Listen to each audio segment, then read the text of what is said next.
ایک بار کا ذکر ہے، ایک دور دراز ریاست زورینا میں ایک خوبصورت محل واقع تھا۔ اس میں رہتے تھے بادشاہ، ان کی ملکہ اور ان کا بیٹا شہزادہ ارہم۔ محل کے ساتھ ہی ایک سرسبز جنگل تھا جسے لوگ خوابوں کا جنگل کہتے تھے۔ اس جنگل کے بارے میں مشہور تھا کہ رات کے وقت وہاں پریاں آتی ہیں لیکن انسانوں کی نظر سے پوشیدہ رہتی ہیں۔ ایک رات شہزادے کو عجیب سا خواب آیا۔ اس نے دیکھا کہ ایک زندہ دل روشنی اسے جنگل کی سرسبز راہوں پر بلا رہی ہے۔ خواب میں ایک آواز اسے کہتی ہے، شہزادے ارہم، خوابوں کے در کھلے ہیں، پریوں کا راز تمہارے سامنے ہے۔ اگلی صبح شہزادہ بے چین سا اٹھا۔ اس کے ذہن میں سوالات کی لہر تھی کہ یہ آواز کون تھی، کیا واقعی پریاں ہوتی ہیں اور کون سا راز چھپا ہے۔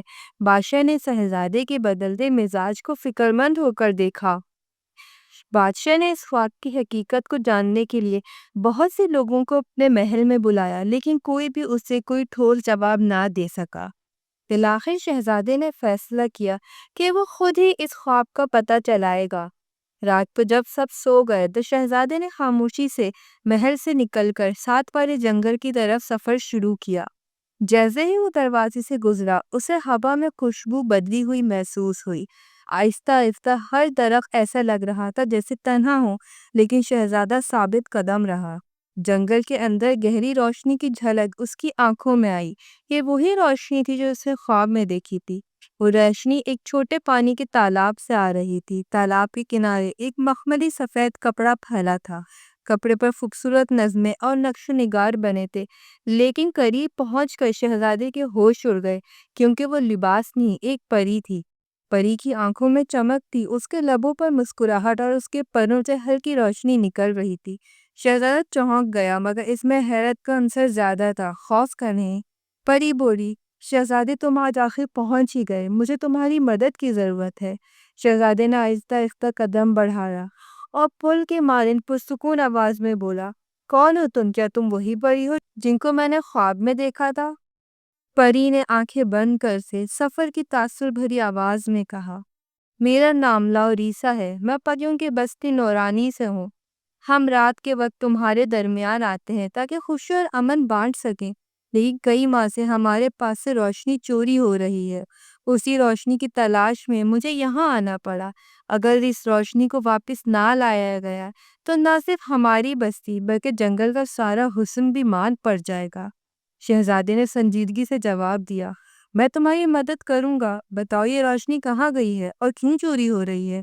پری نے آہستہ کے سر ہلا کر کہا، ایک بری طاقت، سرورا، اس نے روشنی چوری کرنا شروع کر دی ہے۔ اس کی بستی جنگل کے اندرونی حصے میں ہے۔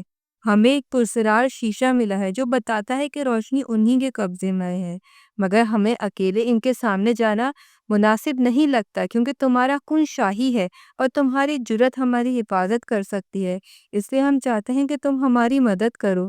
شہزادے نے پری سے وعدہ کیا کہ وہ اس کے ساتھ چلے گا اور روشنی کو واپس لانے میں اس کی مدد کرے گا۔ پھر دونوں نے سفر شروع کیا۔ دونوں ایک چھپی راہداری سے گزرتے ہوئے جنگل کے گہرے حصے تک پہنچے۔ درختوں کی شاخیں جیسے انسانی کانوں کی طرح بڑھتی جا رہی تھی، مگر پریوں کی روشنی اور شہزادے کی ہمت نے راستہ بالکل بھی نہیں چھوڑا۔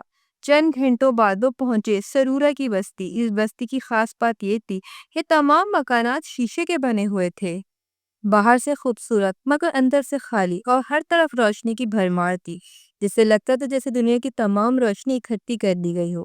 سورج خود ایک عظیم مکان میں بیٹھا تھا، روشنیوں کے تاج پہنے ہوئے، اور اس کے آس پاس سیاہ پرندوں کی فوج تھی جو اسے خبر دے رہے تھے کہ کوئی قریب آ رہا ہے۔ شہزادے اور پری نے احتیاط سے مکان کے قریب قدم بڑھائے۔ شہزادے نے ہمت کر کے آواز دی، سرورا، تم نے روشنی چرا لی ہے، ہم وادی نورانی کی روشنی واپس لینے آئے ہیں۔ سرورا، جو چمکتی روشنیوں میں بیٹھا تھا، مسکرایا اور بولا، تم اچھی نیت سے ہو، لیکن یہ روشنی صرف ان کو نہیں بلکہ مجھے بھی طاقت دیتی ہے۔ اس لمحے سیاہ پرندوں نے حملہ کر دیا، لیکن پری نے اپنے پروں سے روشنی خارج کی جو تیز کرنوں میں تقسیم ہو گئی۔ شہزادے نے تلوار نکالی اور بہادری سے لڑا۔ پری نے اپنی جادوئی قوت سے پرندوں کو روک دیا، جنگ شدت اختیار کرتی جا رہی تھی۔ آخرکار شہزادے نے سیاہ پرندوں کو بھگا دیا۔ سرورا خوفزدہ ہو چکا تھا کیونکہ اس کی قوت کم ہوتی جا رہی تھی، اور پھر شہزادے اور پری نے بہادری سے لڑتے ہوئے سرورا کو زیر کر دیا۔ شہزادے نے اب نرم لہجے میں سرورہ سے کہا، دیکھو سرورہ، تم نے غلطی کی ہے، شرمندہ ہو کر ہمیں روشنی واپس کر دو، ہم سب کی بھلائی چاہتے ہیں۔ سرورہ اب خوفزدہ ہو چکا تھا، اس نے روشنی کا تاج اٹھایا اور شہزادے کے سامنے رکھا۔ اچانک ایک تابناک روشنی نے ماحول کو چکمگا دیا، لیکن لکیر بن گئی جس سے واضح ہوا کہ روشنی کی قوت اب واپس جا رہی ہے۔ پری نے خوش ہو کر کہا، بہت خوب، روشنی اب واپس پہنچ رہی ہے نورستان۔ سارا تالاب نورانی روشنی سے روشن ہو گیا۔ شہزادے نے روشنی کو اٹھا کر پریوں کی بستی کی طرف سفر دوبارہ شروع کیا۔ واپس جنگل میں جب پریوں کی بستی پہنچی تو پورا ماحول جشن کی طرح رونق سے بھرا ہوا تھا۔ روشنی کے تار گویا دوبارہ جگمگا رہے تھے، پریاں خوشی سے جھوم رہی تھیں۔ بادشاہی سبکدوشی کے ساتھ ملک کے دفاعی چراغ جل چکے تھے۔ ملکہ نے کہا، شہزادہ، تم نے اپنی بے مثال صاحبان ہمت اور شفقت سے تمام مشکلات کو عبور کیا۔ تم نے دکھایا کہ راجدھانی ہی نہیں بلکہ انسان کا دل ہی سب سے بڑی طاقت ہے۔ پری نے شہزادے کا شکریہ ادا کیا، اسے کہا اس کی بدولت ہی یہ روشنی واپس آ چکی ہے اور وہ تمام لوگ خوشی اس محل میں اور جنگل میں رہ سکتے ہیں۔ محل میں بھی جشن منایا گیا اور پھر بادشاہ نے شہزادے سے کہا، مجھے امید ہے کہ تم اپنی ریاست میں انصاف اور رحم دل حکمران بنو گے اور صرف اس ریاست کی نہیں بلکہ نورانی بستی کے بھی محافظ بنو گے۔ اور وہ سب ہنسی خوشی اپنی زندگی بسر کرنے لگے۔